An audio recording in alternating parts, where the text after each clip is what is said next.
is up, ghouls, gals, creeps, and mutants? This is the Undead Matt here, obviously. Well, today is a bonus episode, so we wanted to give you a bonus episode for this week because we know it is Valentine's Day, and Valentine's Day is definitely probably the least popular holiday of all time. And that is probably a personal statement, but I feel like it's one that a lot of people agree with. I know Cody agrees with it to an extent, but that aside, we wanted to come out and give you a little special gift for whether you are celebrating or not celebrating Valentine's Day. I was about to call it second Halloween, which really we should get a second Halloween because it's Halloween. That being said, though, we want to come out with this episode, and what I got to do in this one is sit with the amazing Drew Edwards. He is the amazing mind behind the creation of Halloween Man itself. And if you've been listening to the show for a while now, you'd already know who Drew is. But if not, and this is your first time meeting him, please check out Halloween Man. Go support them. If you see an issue of Halloween Man in your local comic book store, please go ahead and buy one. It's a great indie comic. I cannot recommend it more. And obviously, that is a little biased because he is a friend of the show, but it really is a great comic, and I do sincerely mean that. With that being said, we're talking about his new Indiegogo project for where Halloween Man and Lucy go and fight dinosaurs this time. And without going too much into detail of what he explains about it, I'd rather you go ahead and listen to it yourself and hear what this is like because it is an amazing interview. It's a great story just to hear about, and honestly, Drew is a great friend, and we would do anything we can for any of the indie creators that come on here. You know how we work, you know how we do. That being said, let's jump into the interview. Hello, everyone. Welcome back to the Punk Rock Horror Podcast. I am the Undead Matt, and today I am joined by a friend of the show, one that we were excited to have back on to hear about his new creation, his new project, everything that he's working on, and purely just to talk to an old friend. Welcome back, Drew, creator of Halloween Man. How's it going, Drew? Howdy, y'all. Everything is going well. I'm having a swell old time. Right on, my man. So yeah, it's definitely been a while since we've had you back on the show. You're coming on to promote something new that you're doing that we won't give away because we'll let you introduce it because it's really exciting. But yeah, it's also kind of a catch up to see how things have been since the last time you came on the show. So I guess let's start from there. How have things been going since the last time you've been on the show? Well, let me think. Since the last time I've been on the show, I won a Best of Austin award, which was great. I have put out a slew, many more comic books, and I am currently crowdfunding a new comic book. This is going to be the first Halloween Man comic book of 2020, and 2020 is a significant year for Halloween Man because this is going to be our 20th anniversary. So everything this year is going to be go big or go home. And what's the best way to start that with the biggest thing we could possibly think of? So we're doing a story arc called The Valentine's Day That Time Forgot.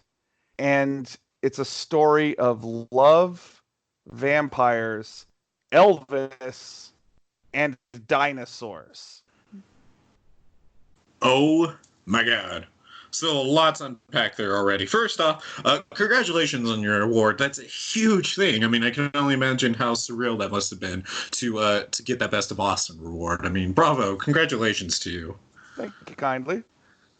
And second of all, so new project we're working on here for Halloween Man, a new venture. I mean, Elvis, dinosaurs. How does this all start? What can you share about this story?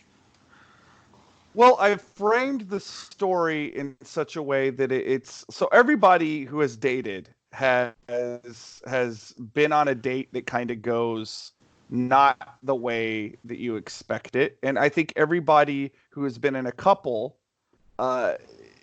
most couples, they have things in common, and there's usually something that one of the people in the coupling they like, but the other person isn't as enthusiastic about.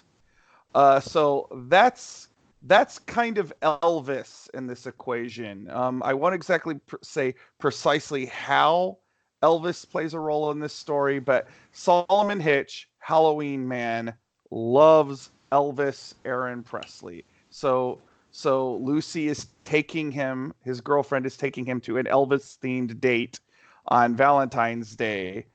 and it is interrupted by a pterodon with a caveman riding on the back. And this whole thing just it explodes their date. They are then going to South America to a plateau filled with dinosaurs to save these cave people from invading vampires. And it's just a big, crazy story in the best way possible. I wanted to throw every single idea that I ever had about doing a dinosaur story into this one story because I wasn't sure if I would ever be able to get around to doing this again. So, I mean, already right there, the fact that it came in was crazy. And also, to be fair, you did send us a sneak peek kind of the whole comic of what's going to be coming out, and which, thank you, that means a lot to us. And I've You're seen what you're talking about, and just like holy shit, kind of going back to our last few interviews that we've done, we've talked about having this creative freedom in comics and be able to just to create crazy stories, things you don't really see in the traditional name comic book companies. And so coming back to what you're saying, that you wanted to take one last chance to actually tell a story that you wanted to tell with dinosaurs, was it really the inspiration just to have a story with dinosaurs, or was this one that you've been just you've had a pin in for a long time now and it's just never been the right time to do it until now? That's basically true. I've always known I wanted to do dinosaurs in the Halloween Man universe. But like any time I introduce a creature of any sort, and dinosaurs are a very particular thing because dinosaurs were real. It's not like, vampires or werewolves or trolls or something like that where it's like a folklore creature.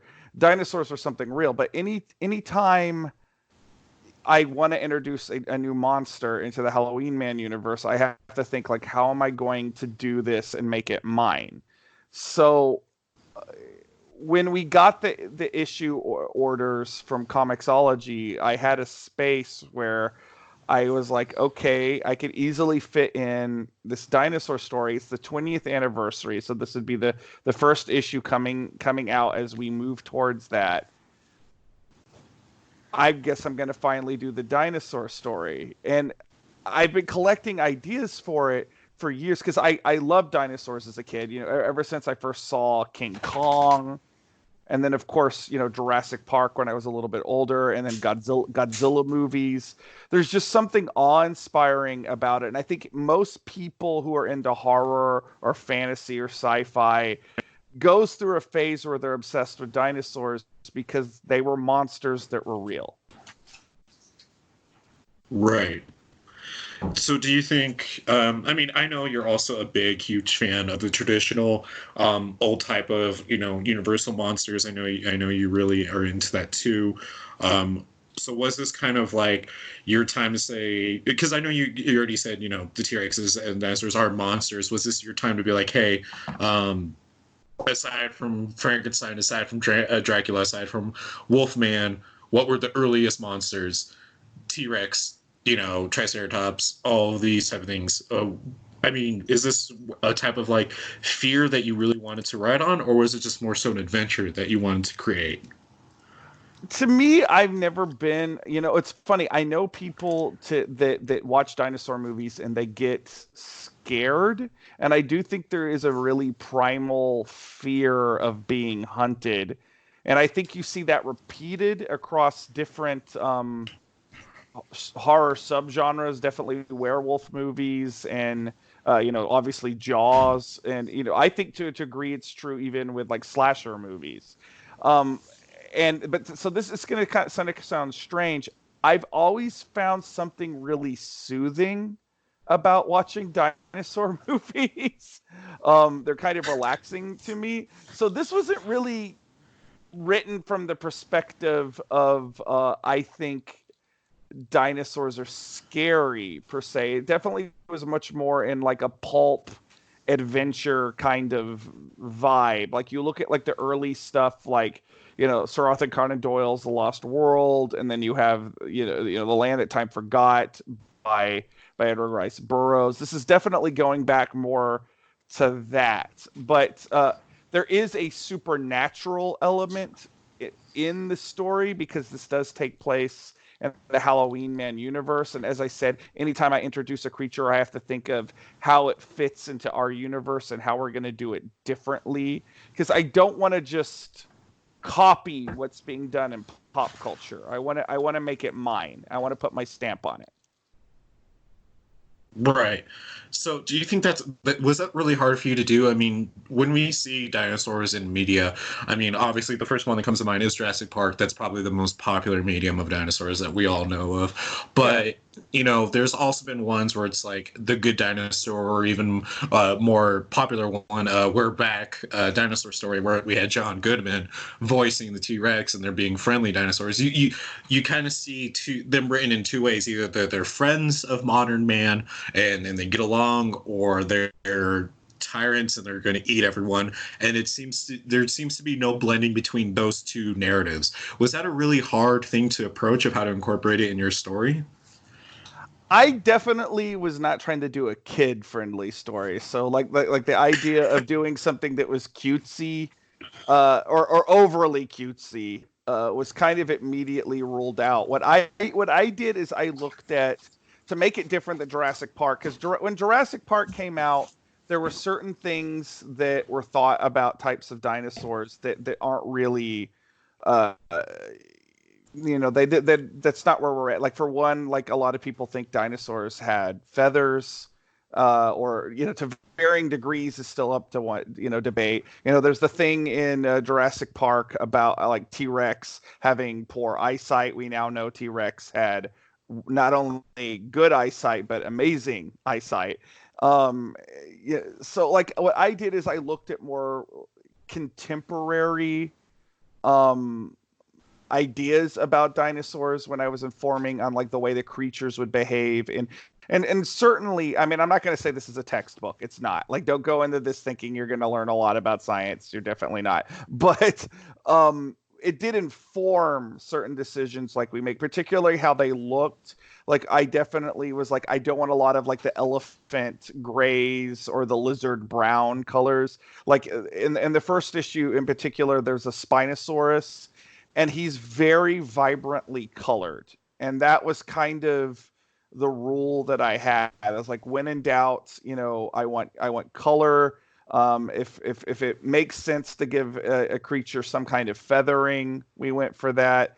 Not that I don't like the older, pulpier versions of dinosaurs, but it's just, for me, it was almost an aesthetic thing because, again, I didn't want to look like Jurassic Park. I definitely didn't want to look like We're Back or, as you said, The Good Dinosaur, stuff like that. I wanted it to be our own thing. And I think when people come away from this story, they're going to be like, okay, they really put a lot of thought into how the creatures in this were going to be portrayed, and I at least I hope they do. Right.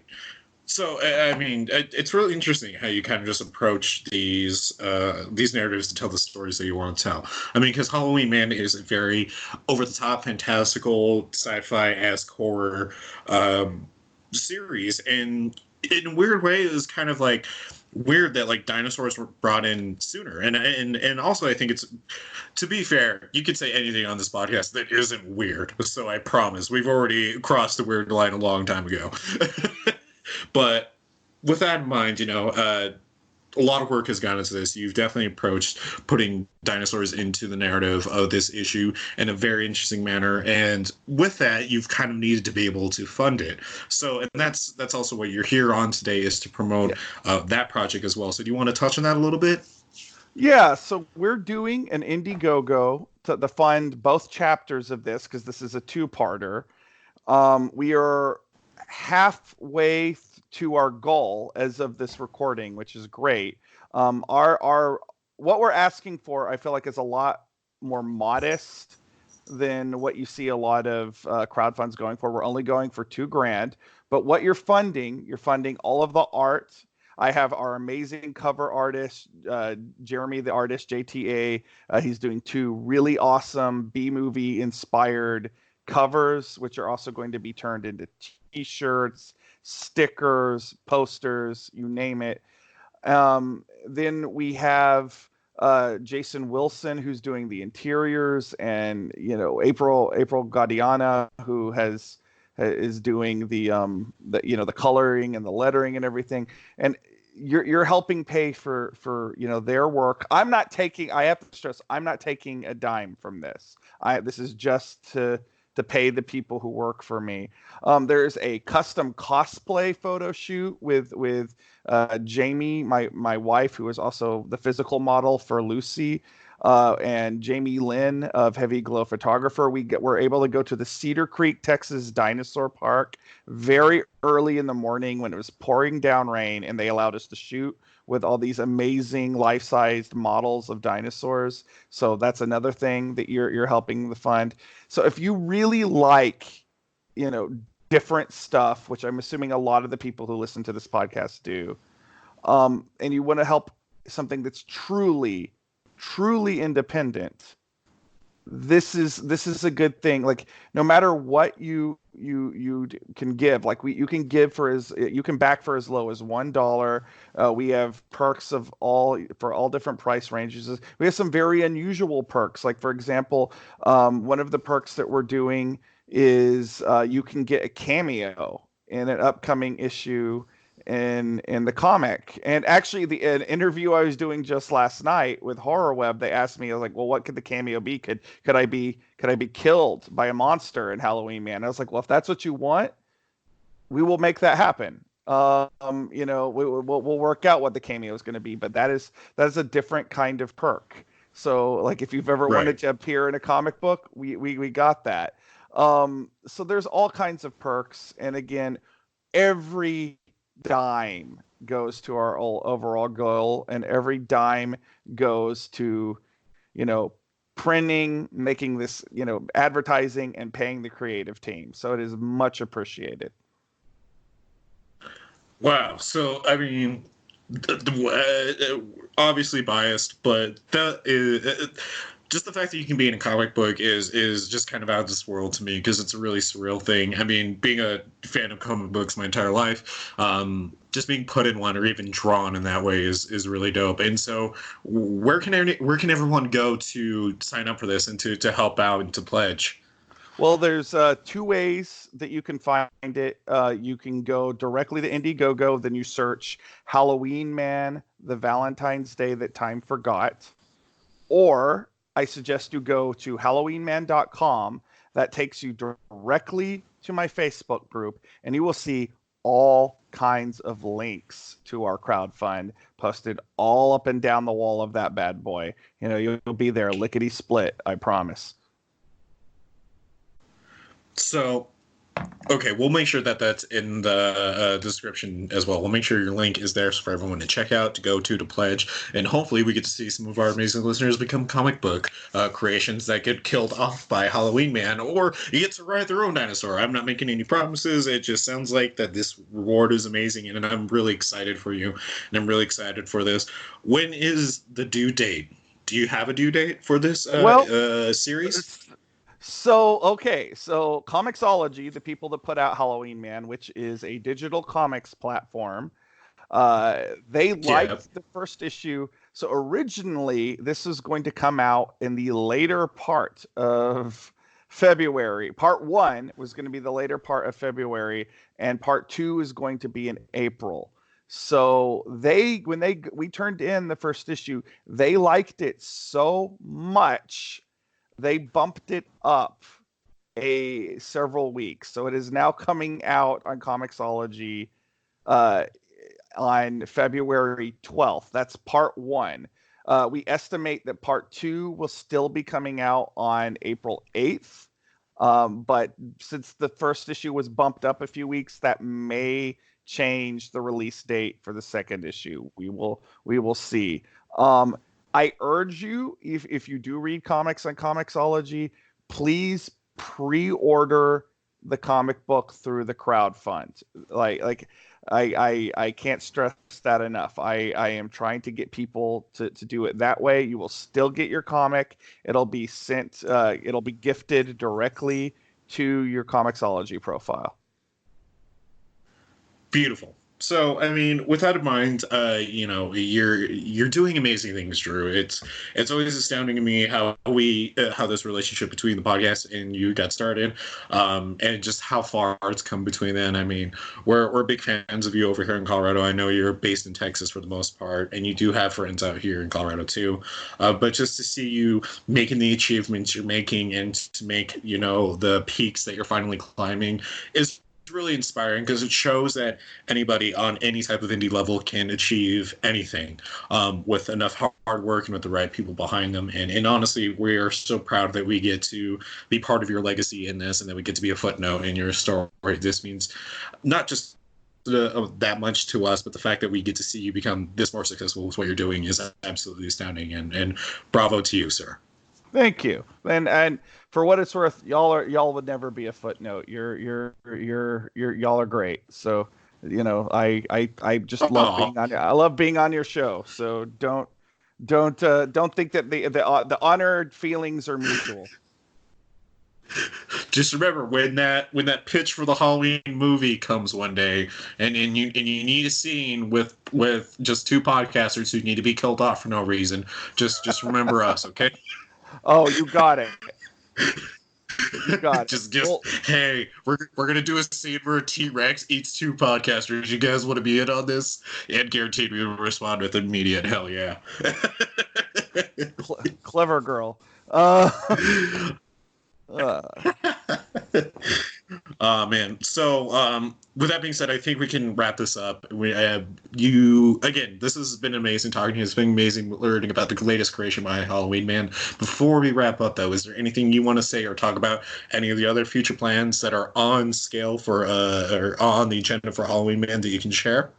Yeah, so I'm going to be making an announcement of the official lineup of bands later this on. But if anybody is traveling to South by Southwest in March, I'm having my 10th annual Punk versus Rockabilly show at Flamingo Cantina here in Austin, Texas. It's a lot of fun. It's six bands. You got three punk bands, three rockabilly bands. They're stacked up against each other. Got a panel of judges. At the end of the night, we decide which side wins. Uh, Always a good time. Always a good way to kick off South by. If you are in the area, please come by and check out. Again, we're going to be finalizing the lineup and announcing it later this week, and that is on March 15th at Flamingo Cantina, Austin, Texas, during South by Southwest. March 15th, Flamingo Cantina. They're going to be. Drew is having his annual Punk versus Rockabilly show. Check it out if you are down there in Texas. Ghouls, Gals, Creeps, and Mutants. We did not hear what your official announcement was going to be. Can you repeat that again? What now? When is my official announcement? Your official now. The official announcement. But we just didn't hear about. The official lineup You're of good. the Go bands. Ahead. Sorry. The official lineup of the bands will be later on this week. I am going to announce the finalized band lineup on probably on Valentine's Day. It's looking like. Groovy. Love it. Absolutely. Drew, you are doing cool things. You are living the dream, my man. And we applaud you for all your work and everything you're doing. Thank you again, Drew, for coming on talking about Halloween Man. Ghouls, Scouts, Creeps, and Mutants. Please click that link in the description below. If you're listening on iTunes, you'll see it there below as well. Go support this. Go get yourself in this Indiegogo. Become a comic book creator. And even if you don't want to do that, there is still an amazing amount of perks that they are offering for this project. It's definitely one you want to be a part of. When we talk about supporting indie groups, supporting these indie creators, indie horror creators all over around, this is exactly what we're talking about. These are the tools that you can use to go and do that. Ghouls, Gals, Creeps, and Mutants, thank you again. And thank you again, Drew, for coming on and talking to me about this. Sure thing. Thank you for having me.